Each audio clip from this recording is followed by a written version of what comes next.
This video is sponsored by Arteza. Hi everyone, I'm Whitney, and every Wednesday I post a new tutorial to help sewers of all skill levels learn new projects and techniques.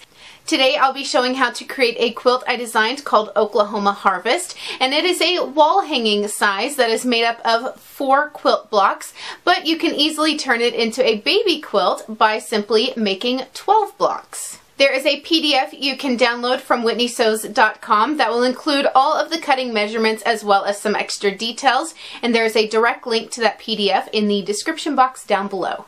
Now let's get into the tutorial. Start by using the measurements listed in the PDF to cut your fabrics. This project can be made from yardage or fat quarters or a mix of the two.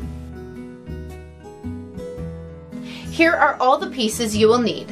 Now let's get to sewing. We're going to start with creating pinwheels. Grab 1 square from each color and place them right sides together. Use a ruler to mark from one corner to the opposite corner.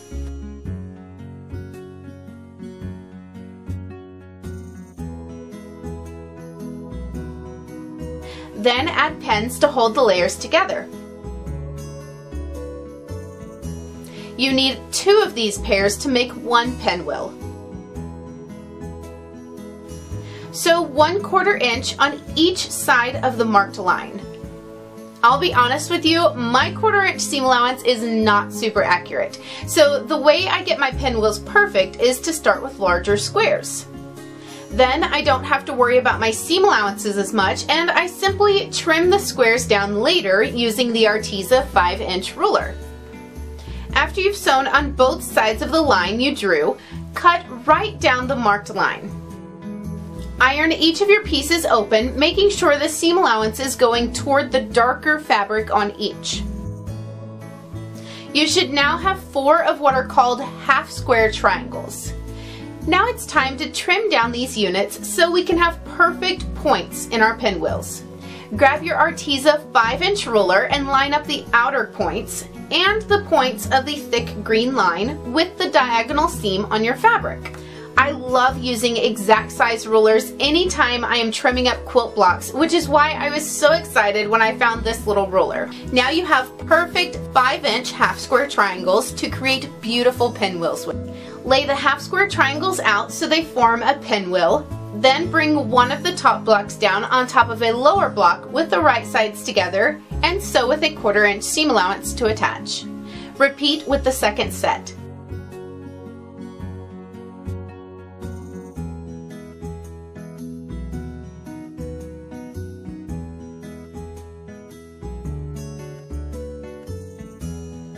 Press each set open.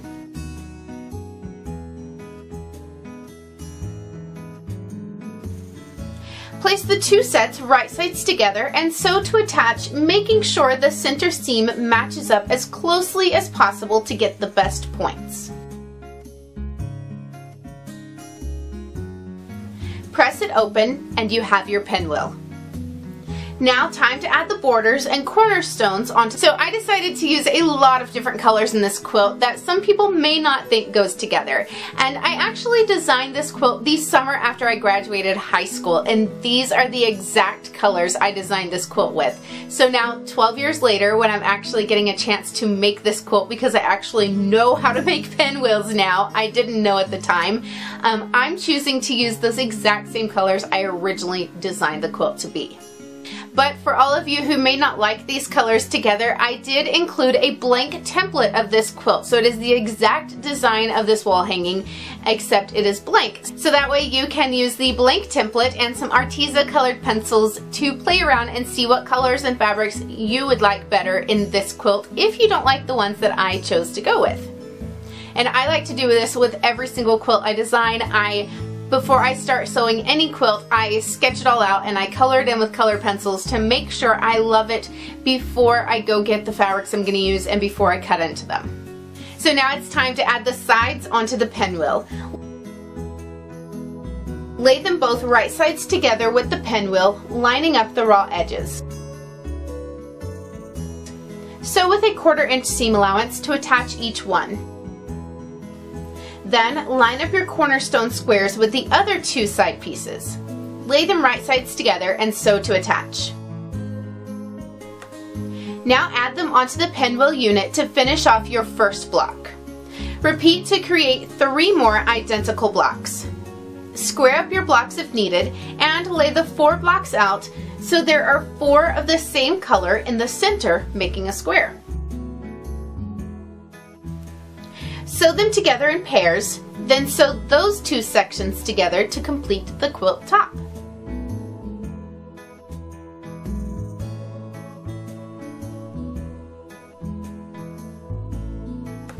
Now it's time to finish off the rest of the quilt. You need to baste the top to a piece of batting and backing fabric to make a quilt sandwich.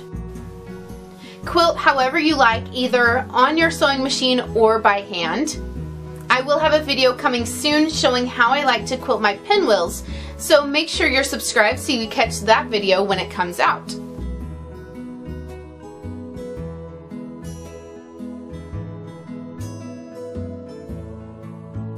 Then trim off excess batting and backing and add your binding the same way I showed in my binding quilting quickie video, and that will be linked right up here in the information icon.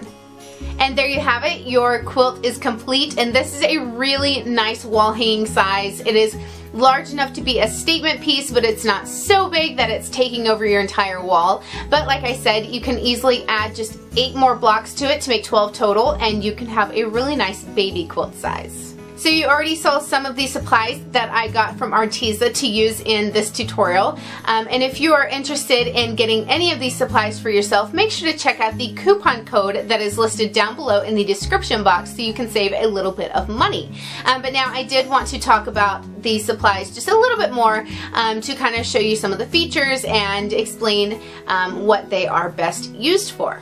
So the first one I want to talk about is the 5-inch ruler, and as you saw, it is perfect for cutting down your quilt blocks to the exact size they need to be. It is also great for making your own charm packs. So if you have a quilt design that you're wanting to make that uses a charm pack, which is 5-inch squares, usually from one specific fabric line, but you maybe don't want to go out and buy a charm pack because you either already have a lot of fabric of your own or because they can be fairly expensive, then you can simply use fabrics you already have that coordinate and the Arteza 5-inch ruler to create your own charm pack.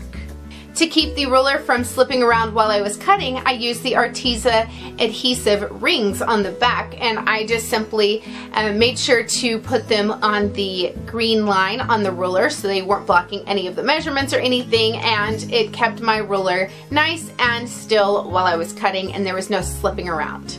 They also sent me a 28mm rotary cutter, and this is great for detailed cutting, especially around curves and things like that, that a typical sized rotary cutter would be just too large to get into. By the way, the lovely people at Arteza are so kind that they are offering another giveaway to my viewers. And so the items included in the giveaway are the 5-inch acrylic ruler, the 28mm rotary cutter, the non-slip adhesive rings, and the 48 count colored pencils. So to enter, the usual rules apply. Make sure you're subscribed to my channel, like this video, and share it on your favorite social media site. Make sure to check out the Arteza website to see what other products and things they have, because they have a lot of great stuff. And then also leave a comment on this video letting me know what you would make if you won these supplies. What would your first project be using them? And of course, there are some extra rules and details about the giveaway down in the description box below, so make sure to check that out. I hope you all enjoyed this tutorial. I had so much fun making this quilt, and especially since it was one of my very first quilt designs, it was nice to go back and look through all my sketches and pull out one and actually make it. Now I want to go through all of them and make all my old designs. That would be so much fun. But right over here to the side, I'm going to have some of the other quilt tutorials that I've done here on my channel. And then make sure you're subscribed. If you haven't already, you can do so by clicking my picture right down there so you don't miss out on any of my future videos. And then I'll be back next Wednesday with another new tutorial. Happy sewing!